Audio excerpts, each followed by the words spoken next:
آج کی اس خصوصی گفتگو میں آپ سب کو خوش آمدید۔ آج ہم نفسیات کی دنیا کے ایک کافی متنازع لیکن بہت ہی با اثر نام سگمنڈ فرائیڈ کے کچھ اہم تصورات کو سمجھنے کی کوشش کریں گے۔ جی ہمارے پاس ان کی کچھ مضامین ہیں جن میں یادداشت، تخلیقیت اور وہ جو ایک عجیب سا انجانا سا خوف ہوتا ہے، ان موضوعات پہ بات کی گئی ہے۔ بالکل۔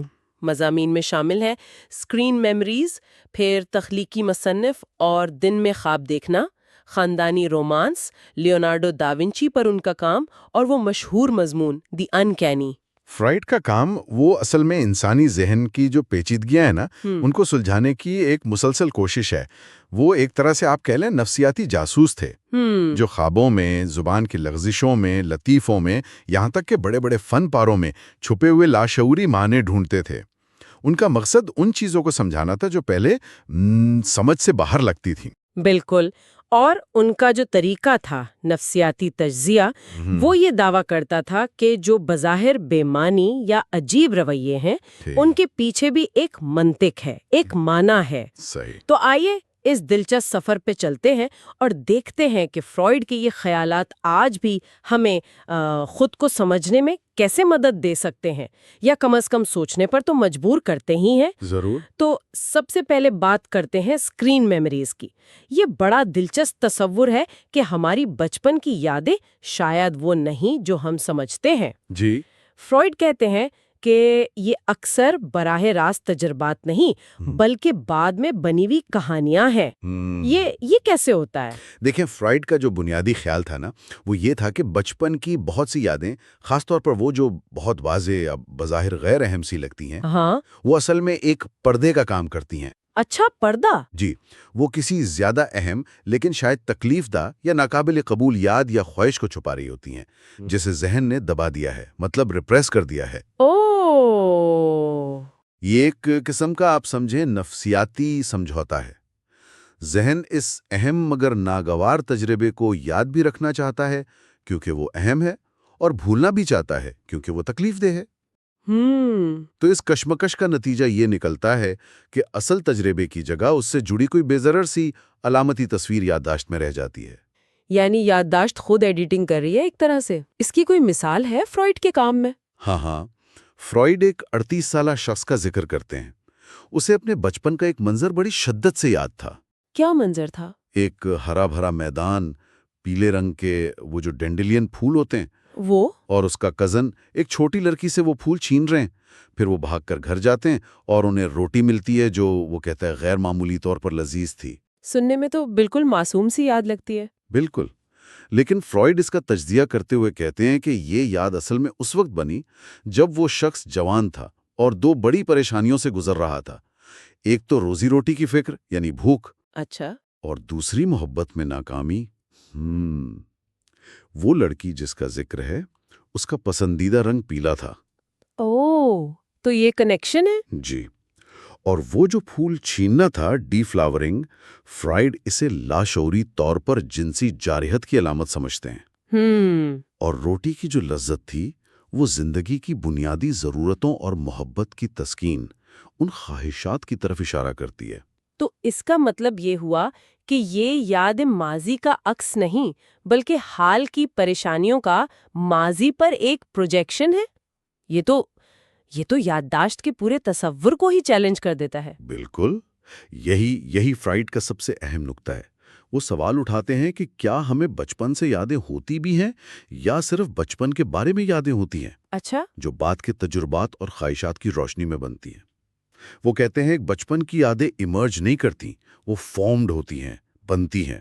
واو! یہ یادداشت کی موضوعیت پر، آبجیکٹیوٹی پر ایک بہت بڑا سوال ہے۔ تو اب اہم بات یہ ہوئی کہ ہماری جو سب سے واضح یا جذباتی بچپن کی یادیں ہیں وہ شاید حقیقت کا بالکل ویسا عکس نہیں بلکہ ہمارے ذہن کی کہانیاں ہیں، جو ہماری بعد کی زندگی کے تجربات اور نفسیاتی ضرورتوں کے مطابق ڈھل گئی ہیں۔ بالکل، یہ واقعی سوچنے والی بات ہے۔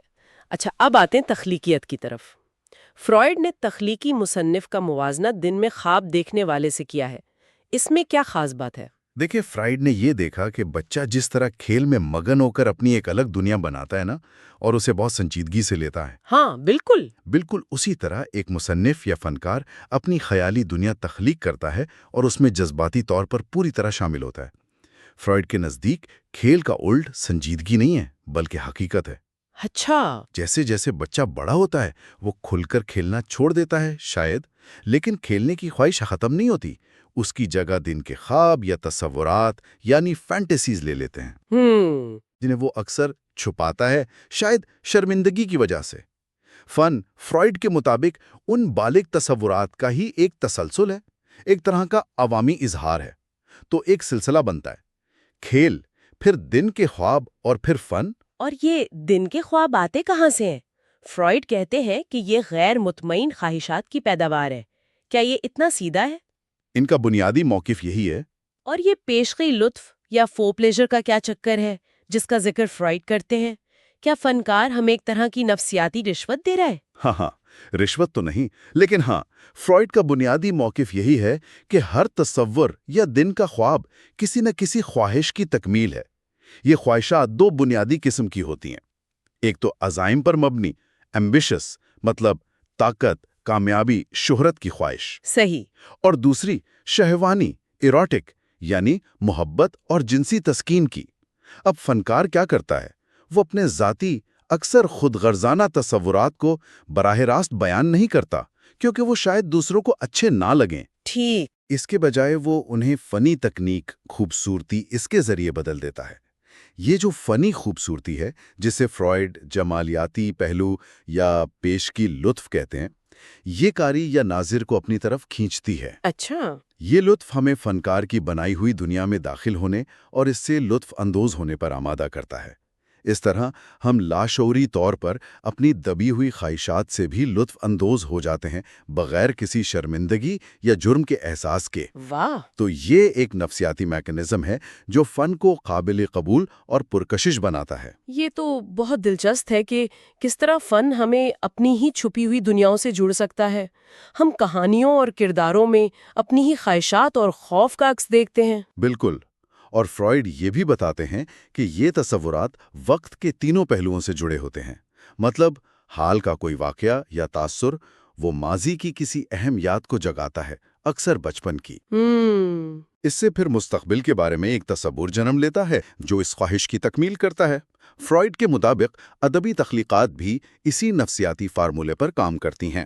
وہ مصنف کے حال کے تجربے، ماضی کی یادوں اور مستقبل کی خواہشات کا ایک ملاپ ہوتی ہیں۔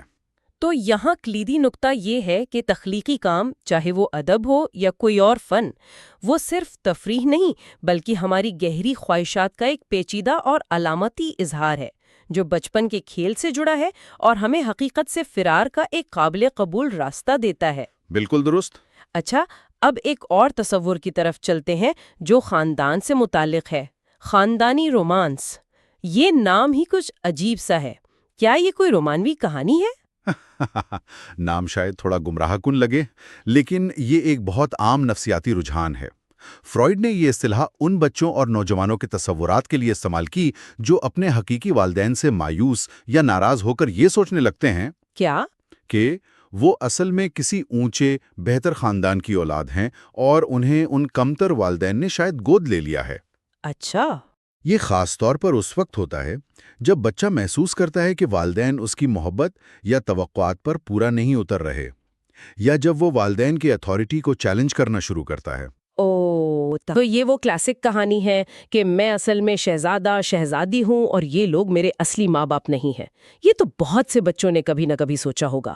کیا فرائڈ اسے کسی نفسیاتی مسئلے سے جوڑتے ہیں؟ فرائڈ اسے بچے کے والدین کے ساتھ جو پیچیدہ جذباتی تعلق ہے، خاص طور پہ اوڈیپس کمپلیکس، اس سے جوڑتے ہیں۔ اچھا. جب بچہ والدین، خاص طور پر مخالف جنس کے والدین کے لیے محبت اور دوسرے والدین کے لیے رقابت محسوس کرتا ہے، تو یہ خاندانی رومانس کا تصور اسے اس جذباتی کشمکش سے نکلنے کا ایک راستہ دیتا ہے۔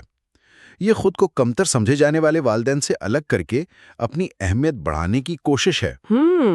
دلچسپ بات یہ ہے کہ فرائڈ اسے صرف نیوروٹک افراد تک محدود نہیں کرتے، وہ اسے ایک عام تخیلاتی سرگرمی قرار دیتے ہیں، یہ دراصل والدین کے لیے جو ابتدائی محبت اور مثالی حیثیت ہوتی ہے نا، اسے بحال کرنے کی ایک کوشش بھی ہے جو مایوسی کی وجہ سے شاید کم ہو گئی تھی۔ تو یہ صرف بغاوت نہیں بلکہ ایک طرح سے کھوئی ہوئی محبت کی تلاش بھی ہے، اور یہ ہمیں کہانیوں میں کیوں نظر آتا ہے اتنا؟ بالکل، یہ تصور ہمیں لاتعداد پریوں کی کہانیوں میں ملتا ہے، جیسے سنڈریلا، یا ناولوں میں جیسے جین آسٹن کے کرداروں میں گمنام ہیرو کا اچانک کسی بڑے خاندان سے نکل آنا ایک بہت مقبول تھیم ہے۔ ہاں ہے تو۔ یہ ہماری اجتماعی نفسیات میں چھپی متبادل شناخت اور ایک مثالی بہتر خاندان کی آرزو کی عکاسی کرتا ہے۔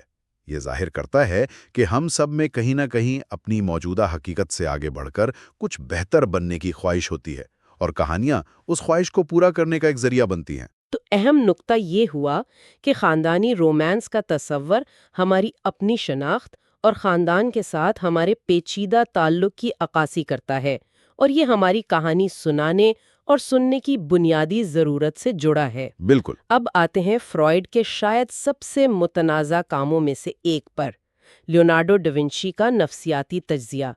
ایک فنکار جو صدیوں پہلے گزرا، اس کا تجزیہ کیسے ممکن ہے، وہ بھی صرف چند تحریروں کی بنیاد پر؟ ہاں، یہ واقعی ایک بہت جرأت مندانہ اور متنازع کوشش تھی۔ فرائیڈ لیونارڈو کو ایک عظیم پہیلی سمجھتے تھے۔ اس کی وہ بے مثال فنی صلاحیتیں، پھر سائنس میں اس کی گہری دلچسپی، کام ادھورا چھوڑنے کی عادت، اور اس کی جو مبینہ ہم جنس پرستی تھی۔ فرائیڈ کا مقصد یہ دکھانا تھا کہ نفسیاتی تجزیے کے اصولوں کا اطلاق کر کے اس عظیم شخصیت کی زندگی اور کام کے ان پہلوؤں کو اس کے بچپن کے تجربات سے جوڑا جا سکتا ہے۔ اور اس تجزیے کا جو مرکزی نقطہ ہے وہ لیونارڈو کی بچپن کی ایک یادداشت یا خواب ہے جس میں گدھ شامل ہے۔ یہ یاد ہی بذات خود کچھ مشکوک سی لگتی ہے، پھر اس پر اتنی بڑی تھیوری کھڑی کرنا، کیا فرائیڈ نے اس پہ زیادہ انحصار نہیں کر لیا؟ آپ کا نقطہ بالکل درست ہے، اور یہی اس تجزیے پر سب سے بڑی تنقید بھی ہے۔ فرائیڈ نے لیونارڈو کی ایک تحریر کا حوالہ دیا جس میں وہ لکھتا ہے کہ اسے یاد ہے، یا شاید یہ خواب تھا، کہ جب وہ پالنے میں تھا تو ایک گدھ آئی۔ گدھ؟ جی، ولچر۔ اس نے اپنی دم سے اس کا منہ کھولا اور کئی بار وہ دم اس کے ہونٹوں سے لگائی۔ فرائیڈ نے فوراً اسے اسکرین میموری قرار دیا، یعنی ایک بات کی تخلیق جو کسی اور چیز کو چھپا رہی ہے۔ اچھا۔ انہوں نے دم یعنی کوڈا کو مردانہ عضو کی علامت سمجھا، اور اس منظر کو فیلیشن کے ہم جنس پرستانہ تصور کی طرف اشارہ قرار دیا۔ پھر انہوں نے اسے ماں کے دودھ پلانے کی ابتدائی یاد سے جوڑا، جو بعد میں دبا دی گئی اور ہم جنس پرستانہ خواہش میں بدل گئی۔ یہ تو بہت زیادہ قیاس آرائی پر مبنی تشریح لگ رہی ہے، اور پھر وہ گدھ والی بات میں بھی تو غلطی نکلی تھی نا؟ بالکل بالکل۔ فرائیڈ نے اپنی دلیل کو مضبوط کرنے کے لیے مصری دیومالا کا حوالہ دیا، جہاں گدھ سر والی دیوی میوٹ ماں کی علامت تھی، اور اسے بعض اوقات مردانہ خصوصیات کے ساتھ دکھایا جاتا تھا۔ انہوں نے چرچ فادرز کی تحریروں کا بھی ذکر کیا، جہاں گدھ کو بغیر نر کے حاملہ ہونے والا پرندہ کہا گیا، جس سے فرائیڈ نے لیونارڈو کے ناجائز ہونے اور باپ کے بنا ماں کے ساتھ ابتدائی سال گزارنے سے جوڑا، ولچرز چائلڈ۔ لیکن بعد میں یہ پتا چلا کہ لیونارڈو کی اصل اطالوی تحریر میں گدھ ولچر نہیں بلکہ چیل کائٹ کا لفظ تھا۔ فرائیڈ نے ایک غلط جرمن ترجمے پر انحصار کیا تھا۔ تو اس سے تو پوری دلیل ہی کمزور ہو گئی؟ جی، اس غلطی نے فرائیڈ کی پوری دلیل کی بنیاد کو کافی کمزور کر دیا۔ تو اس غلطی اور اتنی قیاس آرائی کے باوجود کیا اس تجزیے کی کوئی اہمیت باقی رہتی ہے؟ فرائیڈ نے لیونارڈو کی ہمجنس پرستی یا اس کی علم کی پیاس کو کیسے سمجھایا؟ ریپریس کیا، اور پھر نارسسزم کے ذریعے خود کو اپنی ماں جیسا سمجھنا شروع کر دیا۔ اچھا؟ یعنی وہ اپنی ماں بن گیا، اور پھر اپنے جیسے خوبصورت لڑکوں سے محبت کرنے لگا، بالکل ویسے جیسے اس کی ماں اس سے بچپن میں کرتی تھی۔ اس کی جو علم کی شدید پیاس تھی، تھرسٹ فار نالج، اسے فرائیڈ نے جنسی تجسس کی تسکین، سبلیمیشن قرار دیا۔ یعنی بچپن کی جو جنسی تحقیقات ادھوری رہ گئیں، وہ بعد میں علم حاصل کرنے کی غیر معمولی لگن میں بدل گئیں۔ اور مونا لیزا کی پراسرار مسکراہٹ کو انہوں نے لیونارڈو کی اپنی ماں کی کھوئی ہوئی مسکراہٹ کا عکس قرار دیا، اور سینٹ این والی پینٹنگ کو اس کے بچپن کی کہانی، دو مائیں، حقیقی اور سوتیلی، کا خلاصہ سمجھا۔ ٹھیک۔ تو اگرچہ تفصیلات متنازعہ ہیں اور اکثر غلط بھی ثابت ہوئیں، لیکن اس تجزیے کی اہمیت اس کوشش میں ہے کہ کسی فرد کی پوری شخصیت، اس کی تخلیقات اور اس کی نفسیاتی تاریخ کو اس کے ابتدائی زندگی کے تجربات سے جوڑ کر سمجھا جائے۔ یہ نفس نگاری، سائیکو بایوگرافی کی ابتدائی مثالوں میں سے ہے، جس نے بعد میں بہت بحثیں شروع کیں۔ تو اہم نقطہ یہ ہے کہ لیونارڈو کا تجزیہ اپنی تمام خامیوں اور تنازعات کے باوجود نفسیاتی تجزیے کو تاریخی شخصیات اور ان کی تخلیقات پر لاگو کرنے کی ایک اہم کوشش تھی، جس نے لاشعور، بچپن کے تجربات اور بالغ زندگی کے درمیان تعلق کو سمجھنے کی کوشش کی۔ جی بالکل۔ اب آخر میں آتے ہیں فرائڈ کے ایک اور بہت مشہور اور پراسرار تصور پر، دی انکینی۔ دی انکینی یہ لفظ انہائملش کا ترجمہ ہے، جس کا مطلب ہے غیر گھریلو یا ناآشنا۔ یہ وہ عجیب سا خوف یا بے چینی کا احساس ہے جو کبھی کبھی بالکل مانوس چیزوں سے پیدا ہوتا ہے۔ جی ہاں، فرائڈ یہاں خوبصورتی کی جمالیات کے بجائے خوف اور پریشانی کی جمالیات، ایستھیٹکس آف اینگزائٹی پر بات کرتے ہیں۔ انکینی وہ خاص قسم کا خوفناک احساس ہے جو ان چیزوں سے پیدا ہوتا ہے جو نئی یا اجنبی نہیں ہیں، بلکہ جانی پہچانی ہیں، مانوس ہیں، ہائملک یعنی ہوملی یا فیملیئر، لیکن کسی وجہ سے وہ دبا دی گئی تھی، ریپریسڈ، اور اب اچانک واپس لوٹ آئی ہیں۔ فرائڈ لفظ ہائملک کے دوہرے معنی پر بھی غور کرتے ہیں۔ ایک طرف تو گھریلو، مانوس، آرام دہ، اور دوسری طرف خفیہ، چھپا ہوا، پوشیدہ۔ اچھا، تو اس طرح انہائملی یعنی انکینی وہ چیز بن جاتی ہے جو خفیہ یا دبی ہوئی تھی لیکن اب ظاہر ہو گئی ہے، اور اس کا ظاہر ہونا ہی اسے خوفناک بناتا ہے۔ یہ مانوس کا اجنبی پن ہے، the unfamiliarity of the familiar۔ اس کی وضاحت کے لیے فرائڈ نے ای ٹی ہافمن کی کہانی دی سینڈ مین کا سہارا لیا ہے۔ اس کہانی میں کیا خاص بات ہے جو انکینی کو سمجھاتی ہے، اور یہ آنکھیں نکالنے والا کردار سینڈ مین یہ اتنا اہم کیوں ہے؟ فرائڈ نے خاص طور پر آنکھوں کے خوف پر کیوں توجہ دی؟ ہافمن کی کہانی کا مرکزی کردار ہے نتھینیل۔ اسے بچپن سے سینڈ مین نامی ایک کردار کا خوف ہے۔ اسے بتایا گیا تھا کہ یہ کردار بچوں کی آنکھیں نکال کر چاند پر رہنے والے اپنے بچوں کو کھلاتا ہے۔ او خدایا! نتھینیل اس خوف کو اپنے باپ کے ایک ساتھی کوپیلیس نامی شخص سے جوڑتا ہے، جسے وہ اپنے باپ کی موت کا ذمہ دار بھی سمجھتا ہے۔ بعد میں اسے اولمپیا نامی ایک لڑکی سے محبت ہو جاتی ہے، جو دراصل ایک میکینیکل گڑیا ہوتی ہے، آٹوماٹن؟ جی، جسے کوپولا نامی شخص نے بنایا ہوتا ہے، جو کوپیلیس جیسا لگتا ہے۔ کہانی کے آخر میں کوپولا اولمپیا کی آنکھیں نکال کر لے جاتا ہے۔ فرائڈ کے لیے آنکھوں کے کھونے کا یہ جو شدید خوف ہے، یہ دراصل خسی ہونے کے گہرے لاشعوری خوف، کیسٹریشن اینگزائٹی کی علامت ہے۔ اچھا، یہ بچپن کا دبایا ہوا خوف ہے جو باپ کے کردار سے جڑا ہے، جو سزا دیتا ہے۔ سینڈ مین، کوپولا یہ سب باپ کے خوفناک پہلو کی نمائندگی کرتے ہیں۔ تو انکینی کا تعلق دبائے گئے بچپن کے خوف سے ہے، خاص طور پہ کاسٹریشن اینگزائٹی سے۔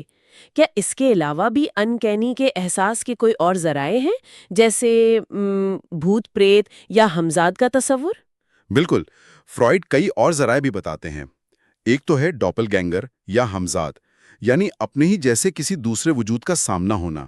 ہاں، وہ بہت ڈراونا لگتا ہے۔ فرائڈ کہتے ہیں کہ یہ تصور اصل میں خود کی بقا اور موت کی نفی کی علامت تھا، جیسے قدیم مصریوں کا کا۔ لیکن جب یہ تصور دبا دیا گیا اور بعد میں واپس آیا تو یہ موت کا پیش خیمہ بن گیا۔ اوہ! پھر ہے غیر ارادی تکرار، ریپیٹیشن کمپلشن۔ جب کوئی واقعہ، خیال یا احساس بار بار غیر ارادی طور پر دہرایا جائے، جیسے کسی خاص نمبر کا بار بار نظر آنا یا انجانے میں ایک ہی جگہ پر بار بار پہنچ جانا، یہ لاشعور کی کسی اندرونی مجبوری کی علامت ہو سکتا ہے۔ پھر زندہ اور بے جان کا ابہام، یعنی یہ شک پیدا ہونا کہ کوئی بے جان چیز جیسے گڑیا یا موم کا مجسمہ زندہ ہے، یا کوئی زندہ چیز محض ایک مشین ہے، جیسے فلموں میں ہوتا ہے۔ جی۔ اور آخر میں مسترد شدہ عقائد کی واپسی، قدیم، بچکانہ یا مسترد شدہ عقائد جیسے روحوں کا وجود، جادو ٹونے پر یقین، خیالات کی طاقت سے واقعات پر اثر انداز ہونا، ان کا بظاہر سچ ثابت ہونا۔ اچھا، یہ اس لیے انگینی ہے کیونکہ یہ ہمارے بالغ منطقی ذہن کے بنائے ہوئے حقیقت کے ڈھانچے کو چیلنج کرتا ہے اور دبائے ہوئے پرانے عقائد کو واپس لاتا ہے۔ فرائیڈ نے اپنے ذاتی تجربات بھی بیان کیے ہیں، جیسے اٹلی کے قصبے میں بار بار ایک ہی جگہ پہنچ جانا یا ٹرین میں اپنا عکس دیکھ کر چونک جانا۔ یہ تکرار اور خود کو اجنبی سمجھنے والی بات کافی قابل فہم لگتی ہے۔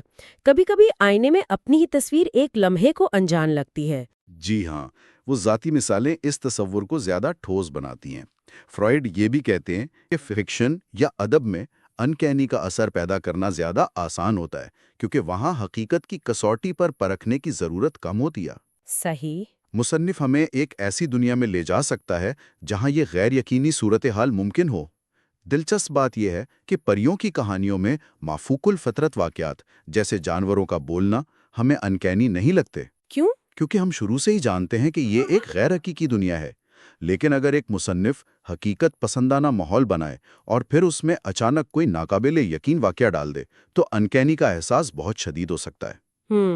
آخر میں فرائیڈ ذرا ہلکے پھلکے انداز میں کہتے ہیں کہ شاید نفسیاتی تجزیہ خود بھی کچھ لوگوں کے لیے انکینی ہے، کیونکہ یہ ان چھپی ہوئی دبی ہوئی ذہنی قوتوں کو سامنے لاتا ہے جنہیں ہم مانوس نہیں سمجھتے یا جن کا سامنا کرنے سے گھبراتے ہیں۔ تو انکینی کا بنیادی سبق یہ ہے کہ سب سے زیادہ پریشان کن احساسات اکثر بالکل نئی یا اجنبی چیزوں سے نہیں بلکہ ان مانوس چیزوں سے پیدا ہوتے ہیں جنہیں ہم نے اپنے اندر کہیں دبا دیا تھا اور جن کا اچانک لوٹ آنا ہماری حقیقت کے احساس کو ہلا دیتا ہے۔ یہ واقعی ایک گہرا اور فکر انگیز تصور ہے۔ بہت زیادہ۔ تو یہ تھا فرائیڈ کے چند کلیدی تصورات کا ایک تفصیلی جائزہ، اسکرین میموری سے لے کر انکینی تک۔ ہم نے دیکھا کہ فرائیڈ کس طرح یادداشت کو ایک تعمیر شدہ کہانی، تخلیقیت کو دبی خواہشات کا اظہار، خاندانی تعلقات کو پیچیدہ نفسیاتی ڈراموں اور انجانے خوف کو مانوس چیزوں کی واپسی کے طور پر دیکھتے ہیں۔ بالکل۔ ان کے نظریات چاہے آج ان پر کتنی ہی تنقید کیوں نہ ہو، وہ ہمیں اپنی داخلی دنیا کے بارے میں بنیادی سوالات اٹھانے پر مجبور کرتے ہیں۔ ہمارا ماضی ہمارے حال کو کیسے تشکیل دیتا ہے؟ ہماری خواہشات فن اور خوابوں میں کیسے ڈھلتی ہیں؟ اور وہ کون سی چیزیں ہیں جو ہمیں بظاہر بغیر کسی وجہ کے بے چین یا خوفزدہ کر دیتی ہیں؟ فرائیڈ کا کام ہمیں یاد دلاتا ہے کہ ہمارے شعور کی سطح کے نیچے بہت کچھ ہو رہا ہے جو ہماری زندگیوں پر گہرا اثر ڈالتا ہے۔ اور یہ ہمیں اس حتمی سوچ کے ساتھ چھوڑ جاتا ہے، اگر ہماری یادیں ناقابل اعتبار تعمیرات ہیں، اگر ہماری تخلیقات ہماری چھپی ہوئی آرزوؤں کا عکس ہیں، اور اگر ہمارے گہرے خوف جانی پہچانی چیزوں میں چھپے ہیں، تو ہم اپنی ذات اور اپنی حقیقت کو کتنا سمجھتے ہیں؟ بہت گہرا سوال ہے۔ فرائیڈ کے یہ چیلنجنگ خیالات 100 سال سے زیادہ عرصہ گزرنے کے باوجود آج بھی ہمیں اپنی نفسیات کی بھول بھلیوں کو کھوجنے کی دعوت دیتے ہیں۔ اگلی بار تک کے لیے سوچتے رہیے۔